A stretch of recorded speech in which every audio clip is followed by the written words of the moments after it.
Hi. So, for the past few weeks, we've been sort of stuck inside. We've been frustrated, we've been bored, maybe sometimes crabby or angry. And I started thinking about all the times through history where people have been waiting or sort of stuck inside, and what came to mind was the story of Anne Frank. Now, some of you may have heard of that story, and maybe some of you don't, but it's a true story, and it is a book. It's called Anne Frank, The Diary of a Young Girl, but they've also made several movies about it. And if you want get interested in it, I highly recommend that you see the movie, or if not, if you actually read the book, because it's very honest look about how it feels to be a 13 or 14-year-old girl stuck inside with her family, and there was another family, and they lived that way for 2 years. So Anne Frank was during the time of World War II, which is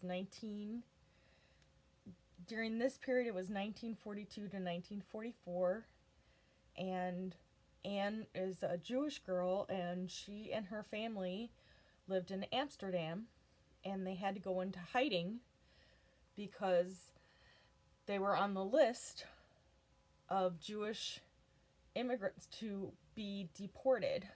Now, we know now that they were deported into the concentration camps. So they were actually running for their lives. Now, Anne had a diary that she had just received as a birthday gift, and she began writing it immediately. And I wanted to share some of the things that Anne wrote about, because being stuck inside like this,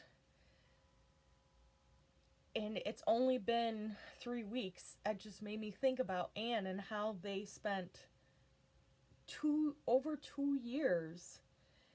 And well, it was a multi-level house, but they couldn't even go outside. And we've been allowed to go outside and still occasionally, go to, maybe you get to go to the store, or maybe you get to go to a fast food place. And they weren't even allowed to do that. And they also had to be very quiet during the day, because the place where they were hiding was an apartment complex that was, it was sort of behind her father's offices. So it was a whole sort of living place that was behind where Mr. Frank had his business. And Anne wrote about being bored and being frustrated and trying to be cheerful and not knowing about news, and we're at least allowed to know about news. So here are some of I would like to read some quotes from Anne.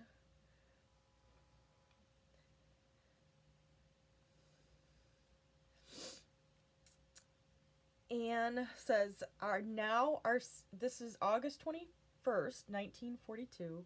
Now our secret annex has truly become secret, because so many houses are being searched for hidden bicycles.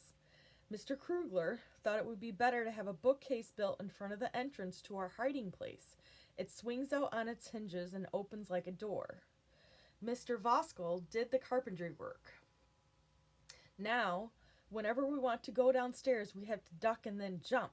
After the first 3 days, we were all walking around with bumps on our heads from banging our foreheads on the low doorway. Then Peter cushioned it by nailing a towel stuffed with wood shavings to the doorframe.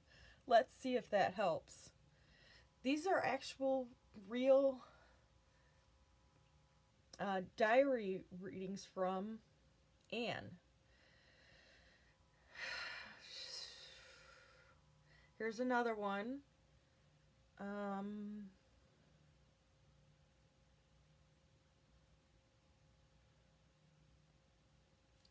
Mr. Dussel has told us much about the outside world we've missed for so long. He had sad news. Countless friends and acquaintances have been taken off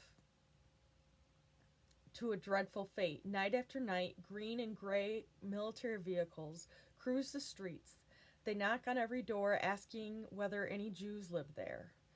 If so, the whole family is immediately taken away. If not, they proceed to the next house. It's impossible to escape their clutches unless you go into hiding. They often go around with lists, knocking only on doors where they know there's a big haul to be made. They frequently offer a bounty, so much per head. It's like the slave hunts of the olden days. I feel wicked sleeping in a warm bed, while someone out there, my dearest friends, were dropping from exhaustion or being knocked to the ground.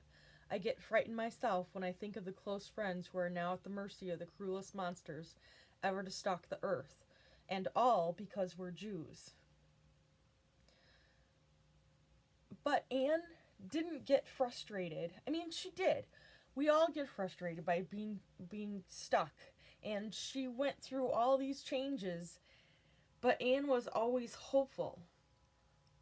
So I want you to think about, sometimes we can get frustrated and sometimes we get irritated, but there are good things too, so you have to look at the good things.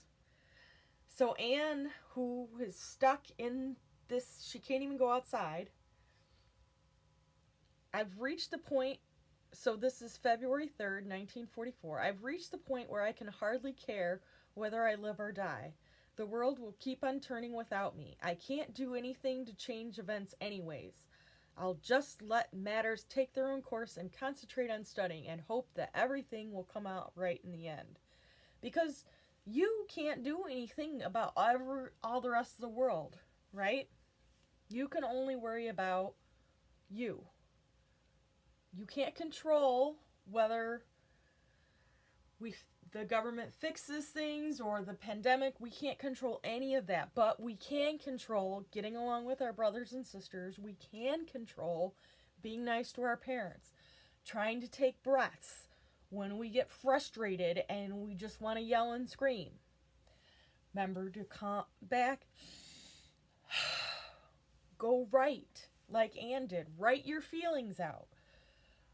Maybe go read a book. Go play or do something so that we're not taking our anger and our frustration out on the people that we live with.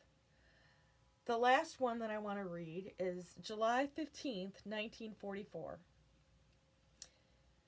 It's utterly impossible for me to build my life on a foundation of chaos, suffering, and death. I see the world being slowly transformed into a wilderness. I hear the approaching thunder that one day will destroy us too. I feel the suffering of millions, and yet, when I look up at the sky, I somehow feel that everything will change for the better. That this cruelty too will end. That peace and tranquility will return once more. In the meantime, I must hold to my ideals. Perhaps the day will come when I'll be able to realize them. Anne never gave up hope. If you want to research more into Anne Frank, I highly recommend it. I also recommend either watching one of the movies or actually reading her book if you're a teenager. Anne has some really insightful things to say. And we'll see you next time.